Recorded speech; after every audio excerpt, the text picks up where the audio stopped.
Hi Year 12. So for today's lesson, this is going to be a really short video because we're going to give it another go with you guys finding your own annotations. But I was thinking this time it might be a good idea for you to work in pairs during this lesson, annotate the poem in your pairing, discussing with each other what you are finding, and then at the end of this double you can share your ideas with the rest of the class. Now I'm doing this to ensure that people actually do give the annotations a go before you get the annotated video of mine, because it's just so important that you start to develop your skills in finding those things that aren't just given to you, because that's what you're going to need to do in the trial and in the HSC for text and human experiences and those unseen papers or texts in paper 1. So this poem is Visit to Sun Yat-Sen Memorial Hall, and it has already been read out to you by your teacher. What you're looking for is the way that in this poem Ujuru is connecting that past and present again, like these themes we see coming up all of the time. And I think in this poem she understands not finally, but she really has this moment of true understanding of her place in that cultural chain of ancestors. And I feel like at the end of this poem she is really recognizing not only how important her poetry is in that moment to this Chinese audience, but that she herself in time will become one of these ancestral spirits that are there ensuring the continuity of culture. So the thing I want you to write down, the theme, and don't necessarily write this on your poem, you might want to put this in your book. You're looking for that notion of past and present. Now, and I said to my class yesterday, the great thing about Ujuru's poetry is that so many of the same ideas appear as you go through her poems, and that's been very deliberate in the choice of the poems that Nessa has given to us to study, because you're supposed to see these connections between the poetry so that when you're answering a thematic question, you're able to relate it to a number of her poems, okay? So past and present are interconnected.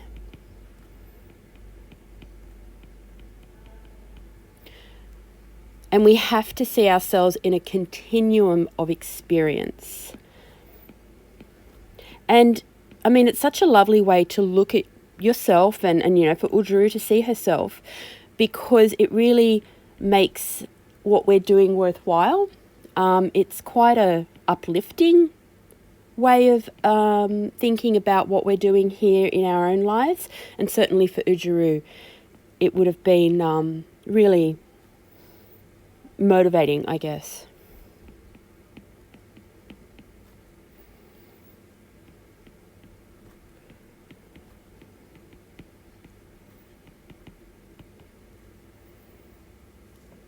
And then, as I just explained,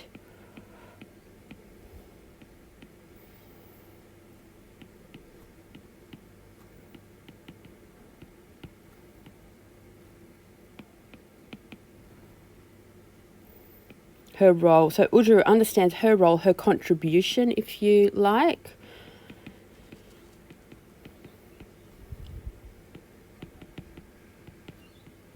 So, of course, coming along with this theme is, again, that I don't mean intrusion in a negative way, but that presence, I guess, of the ancestral spirits in the past in what's happening in the present.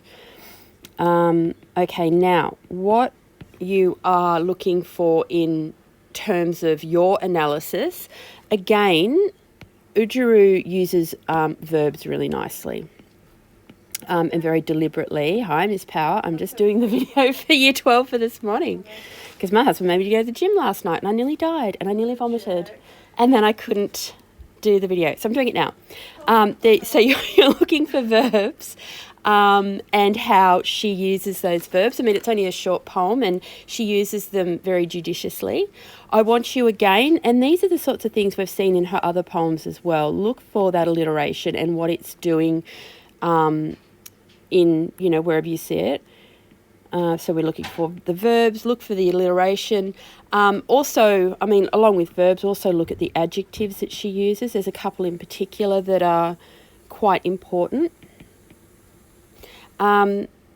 Look at her recognition of those from the past, including the Chinese artist that she speaks of. Now, when I use the term artist or composer, I'm of course talking about any kind of composition. So in this sense, she's in this memorial hall and you've had a bit of a look at, just how amazing it is to be in there and that dome, and how awe-inspiring it would have been for Ujuru.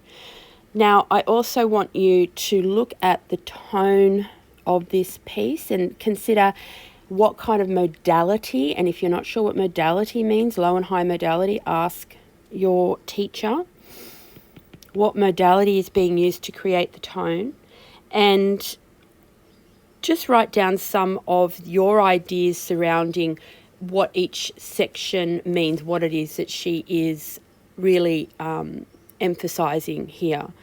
So, I mean, again, we've got some repetition here. It's nothing new, really. She's, her poetry is relatively straightforward and simple, but so much meaning within such a short amount of time.